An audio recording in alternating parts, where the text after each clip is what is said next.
오늘은 레위기서 24장의 말씀을 묵상합니다. 레위기서 24장에는 하나님의 성막에 반드시 있어야 할 것 세 가지를 말씀하고 있습니다. 첫째는 등이요, 둘째는 떡이요, 셋째는 위향입니다.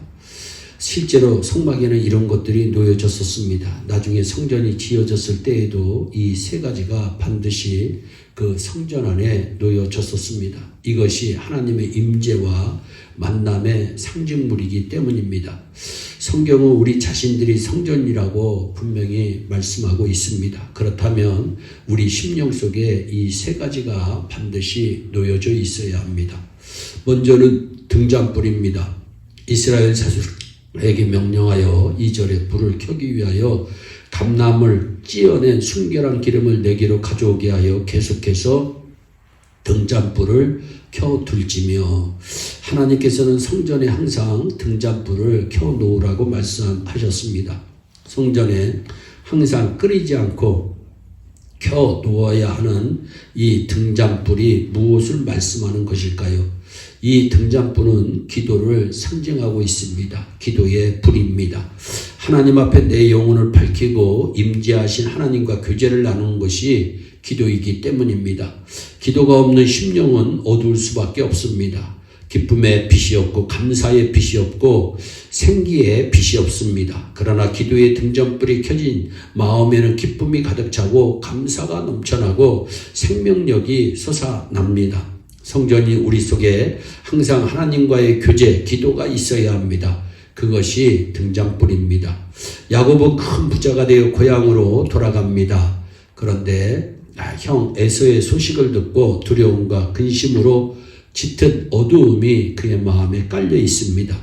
야곱은 어두움 속에서 밤새도록 씨름합니다.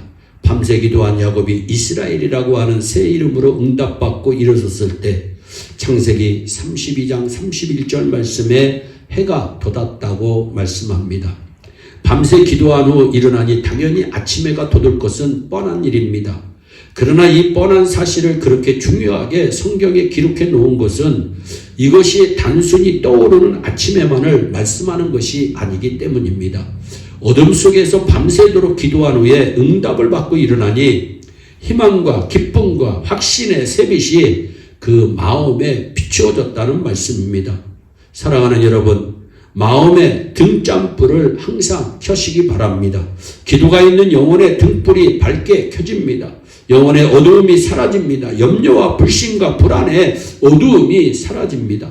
영혼의 등불이 날마다의 삶을 희망으로 가득 차게 채워줄 것입니다. 영혼의 등불, 기도가 끊이지 않는 성전이 되기를 축복합니다. 또한 떡입니다. 너는 고운 가루를 가져다가 떡 12개를 굽되 각덩이를 10분의 2 에바로 하여 여호와의 앞 순결한 상 위에 두 줄로 한 줄에 6씩 진설하고 말씀합니다.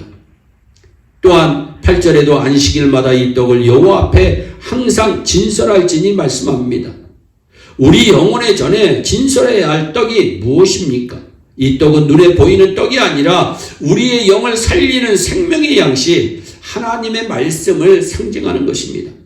요한복음 6장 35절에 나는 생명의 떡이니 내게 오는 자는 결코 줄이지 아니할 터이요 나를 믿는 자는 영원히 목마르지 아니하리라. 아멘. 그런데 하나님의 전에 떡을 진설하되 매 안식일마다 하라고 성경은 말씀합니다. 안식일이 지나간 떡은 상하고 딱딱해져서 먹을 수가 없습니다. 그래서 매 안식일마다 하나님의 전에 새 떡을 진설해야 합니다. 우리가 주일마다 예배를 드리는 이유가 무엇입니까? 새 떡을 우리 영에 공급하기 위해서 그렇게 하는 것입니다.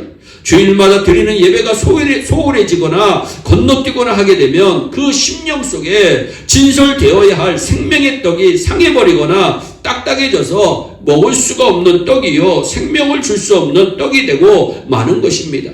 여러분의 영혼의 날마다 생명의 떡을 공급하시기 바랍니다. 그것이 여러분의 영을 살리고 생명을 공급하고 능히 세상을 이기는 힘이 되게 할 것입니다. 마지막으로 위향입니다. 너는 또 정결한 위향을 그 각줄 위에 두어 기념물로 여호와께 화제를 삼을 것이라 말씀합니다. 위향을 진설한 떡 위에 올려놓으라고 말씀합니다. 이 유향은 아라비아 사막지대에 자라는 나무에 상처를 내어서 나온 향기로운 흰색의 송진입니다. 이 향은 저절로 나오는 것이 아니라 나무에 상처를 내어야 나오는 향입니다. 상처에 나온 진액이 향기를 내는 것입니다. 나무의 상처에서 나온 유향, 그것은 하나님 앞에서 성도가 감당하는 헌신을 상징합니다.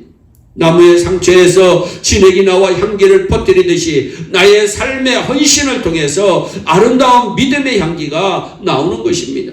헌신은 시간이 남아서 하는 것이 아닙니다.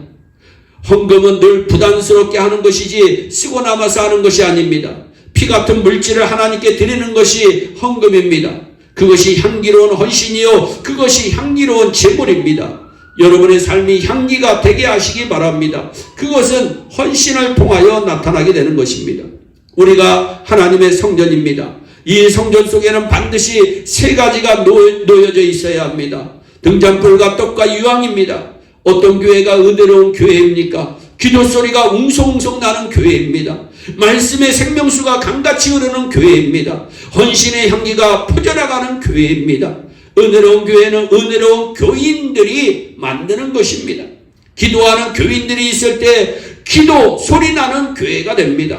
말씀을 사모하는 교인들이 있을 때 생명수가 줄기차게 흐르는 교회가 됩니다. 제각기 희생을 마다하지 않고 헌신하는 교인이 있을 때 헌신의 향기가 퍼져나가는 교회가 되는 것입니다. 우리 예일교회가 이런 교회가 되기를 축원합니다. 우리 예일교회 성도들이 이런 성도들이 되기를 주 예수 그리스도의 이름으로 축원합니다. 기도하겠습니다. 사랑의 하나님, 하나님의 성전에는 등잔불과 떡과 유향이 아버지 진설되어 있어야 하는데, 하나님 우리의 마음속에도 하나님 등잔불과 같은 기도, 하나님 떡과 같은 하나님의 말씀, 유향과 같은 헌신이 있는 삶이 될 수 있도록 주여 큰 복을 내려 주시옵소서. 감사하고 예수님의 이름으로 기도하옵나이다. 아멘.